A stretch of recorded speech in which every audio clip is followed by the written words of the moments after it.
ஒரு அற்புதமான நாள் தேய்பிறை சஷ்டி. பொதுவாக சஷ்டி விரதம் மேற்கொள்வது ஒரு சிறப்புக்குரிய ஒரு நாளாக பார்க்கப்படுகிறது. முருகனுக்கு உகந்த நாளான சஷ்டியில் விரதம் இருந்து முருகப்பெருமானை தரிசனம் செய்வது ஒரு சிறப்புக்குரியது. வாழ்வில் வளம் சேர்க்கக்கூடியது, நம் மனக்கவலைகளை போக்கக்கூடியது. முருகனை நினைத்து நீங்கள் செய்ய ஒவ்வொரு விஷயமும் நல்லபடியாக முடியும். இந்த சஷ்டி விரதத்தை எப்போது மேற்கொள்ளலாம் அப்படின்னு பார்த்தீங்கன்னா, இன்றைக்கி தேய்பிறை சஷ்டி, வளர்பிறை சஷ்டி தேய்பிறை சஷ்டியில் ரெண்டும் வரும்போது தேய்பிறை சஷ்டி நிறைய பேர் மேற்கொள்ள யோசிப்பாங்க. ஆனால் தேய்பிறை சஷ்டியில் கடவுளுடைய அருள் எப்போதுமே அதிகமாக இருக்கும். இந்த தேய்பிறை சஷ்டி விரதம் ஒரு முழுமையான ஒரு அருளை உங்களுக்கு பெற்றுத்தரும், குறைவில்லாத வாழ்வை பெற்றுத்தரும். அதனால் நம்பிக்கையோடு இந்த தேய்பிறை சஷ்டி விரதத்தை நீங்கள் மேற்கொள்ளலாம். எந்த ஒரு குழப்பமும் உங்களுக்கு தேவை கிடையாது. முருகனை நினைத்து வீட்டில் விரதத்தை தொடங்கிட்டு நாள் முழுவதும் முருகனை நினைத்து மாலை வேளையில் பக்கத்தில் இருக்கிற முருகன் ஆலயத்துக்கு சென்று முருகப்பெருமானை வணங்குங்க. வாழ்க்கையில் செழிப்பான நிலையை நீங்கள் அடைவீங்க.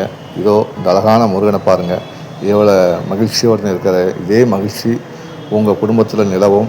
முருகன் வேல் உங்கள் குடும்பத்தை காக்கும். அந்த நம்பிக்கையோடு நீங்கள் இருங்க.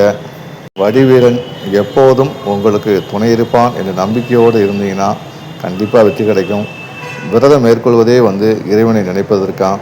அந்த விரதம் கடினமாக இல்லாமல் உங்களுக்கு விருப்பப்படி நீங்கள் அமைச்சிக்கிட்டு அந்த இறைவனை நீங்கள் வணங்குவது சிறப்புக்குரியது.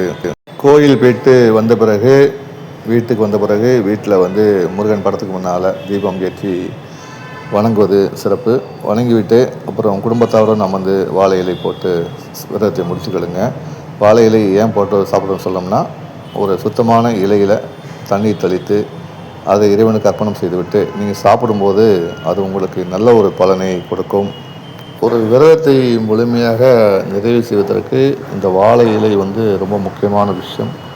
அதனால் எப்போது விரதம் முழுமையாக நம்ம முழுமை செய்யணும்னு ஆசைப்பட்டோம்னா கண்டிப்பாக நீங்கள் வாழை இலை வாங்கிடுங்க. முக்கியமான அந்த காலத்துலேருந்து முன்னோர்கள் சொன்ன விஷயம் அதுதான். பொதுவாக நம்மளுடைய வீட்டுக்கு விருந்தாளுக்கு இருந்தாலும் வாழை இலை போட்டு தான் அவங்களுக்கு உணவு அழுத்துவோம். அது ஒரு பண்பாடு மட்டும் இல்லை, நம்ம தமிழ் சார்ந்த ஒரு விஷயம், முருகன் சார்ந்த விஷயந்தான். அதனால் வாழை இலை போட்டு நீங்கள் உணவருந்தி அந்த விரதத்தை முடிப்பது ஒரு சிறந்த விஷயம். முருகன் அருளோடு இந்த மணி ஓசையும் கேட்போமா?